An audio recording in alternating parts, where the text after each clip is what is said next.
All right, y'all, I'm gonna be honest with you guys, man.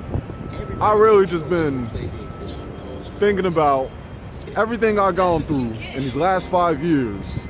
Everything from a near-death experience, to me dropping out of college, to me having these fallouts with my family members, and you know, me searching for my endeavor for a website that I'm building. I have 2 people that I've recruited so far, and I have like at least two or three more people that I want to be a part of my crew, who's gonna be a part of my team, my staff.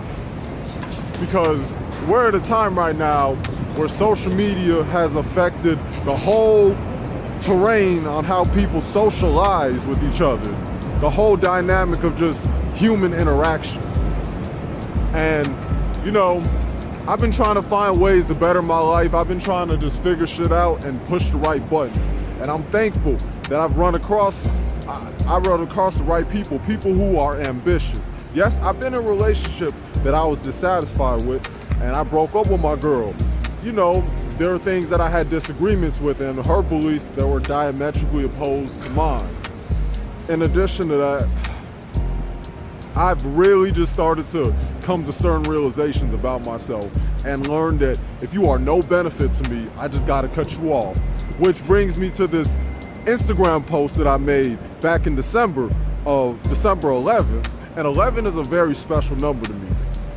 It's a master number in numerology, which is also the year I graduated in 2011, which is also the same time period where I said fuck knowledge, and then I started to value knowledge at the age of 11. When I first got introduced to Aaron McGruder, he had a book called The Boondocks, A Right to Be Hostile. I read it in 2003, 2004-ish. And from then on, I started to admire this man's work and just who he is as a person, you know?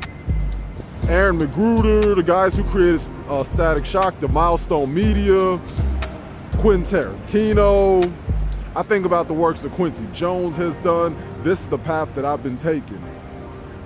And I even had to be thankful with a woman that I had a fall with back in 2013, who I started to interact with, but we come to a mutual understanding with each other, you know? It's an Indian woman. And shout out to her for giving me those leads to knowing more of the technicalities of media training. And shout out to Brother Kel, and shout out to college. College kid, he's really made me just take that research shit to another level. And this brother's like 2 years younger than me. He reminds me of myself, and he reminds me of one of my best friends that I grew up with in high school that I befriended back in 2010. And I'm on a mission to take over the world. I'm on a mission to build a site that is something similar to like WorldStar, without the, like, minus the ratchetness, Telemundo, China TV, the BBC, Read It, Al Jazeera. And you know, it's a conspiracy related site, I'll be honest with you, but I wanted to make it to where people have credible sources. I wanted to make it where the information that you're receiving is as impartial and as detailed and descriptive as it can be. And I also want to make it to where people can interact with each other doing direct messages and whatnot. So my staff and I we're gonna figure that out. I can't do this alone. There is no empire that is built by one man. I can't think of one civilization from, you know, the Mesopotamia, Babylon, to the Aztec, the Mayan, the Incas, to ancient Egypt and Timbuktu. I can't think of one civilization that has prospered for an extended period and did not have a group. And I think black people especially need to consider that. I want to be the great equalizer of the world.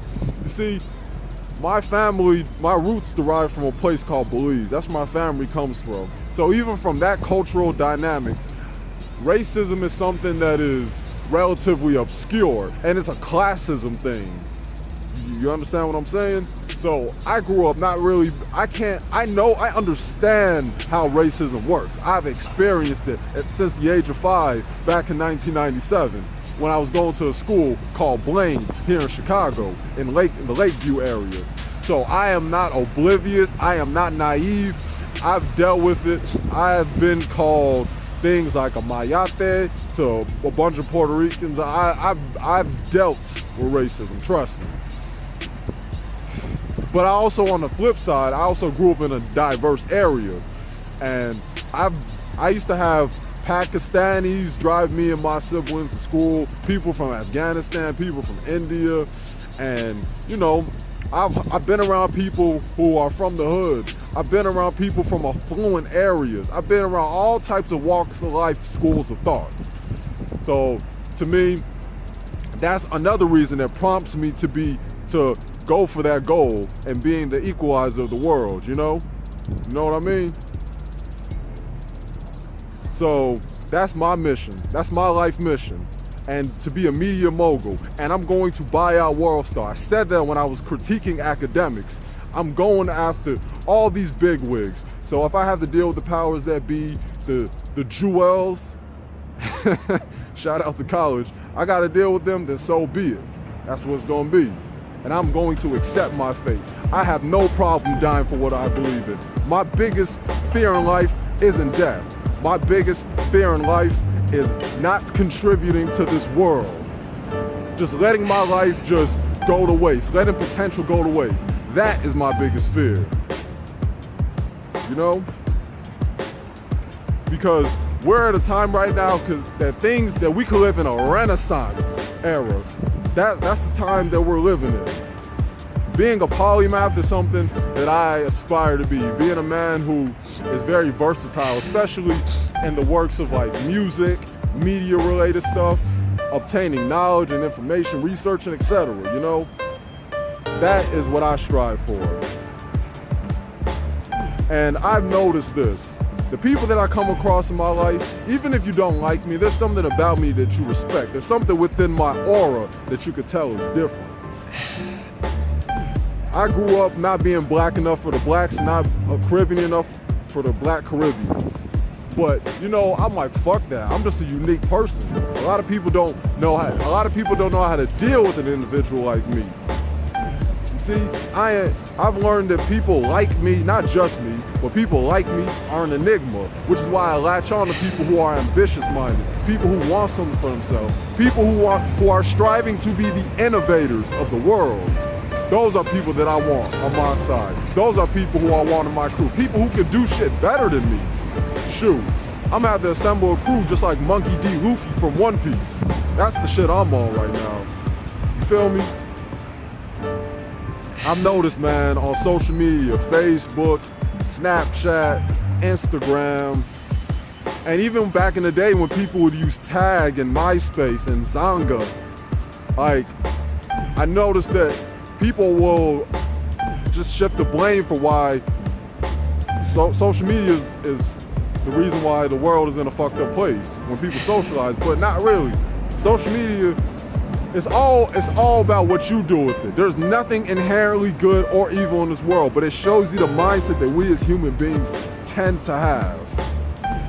And I think that we need to make a paradigm shift. You get me? You follow me? That's what I'm on right now. Just the road to recovery in my life, being able to maneuver through this digital realm. This is why I go out my way and I get books like this. Hold up, wait a minute.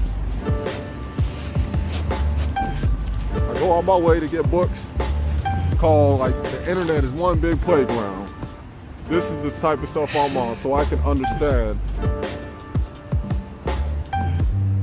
the shit I'm trying to get into and not just walk into it aimlessly. Because I think that's what we as people, especially melanated people, do too much. We gotta have better foresight and we gotta have better union with one another. That's the only way that this world will be able to get better.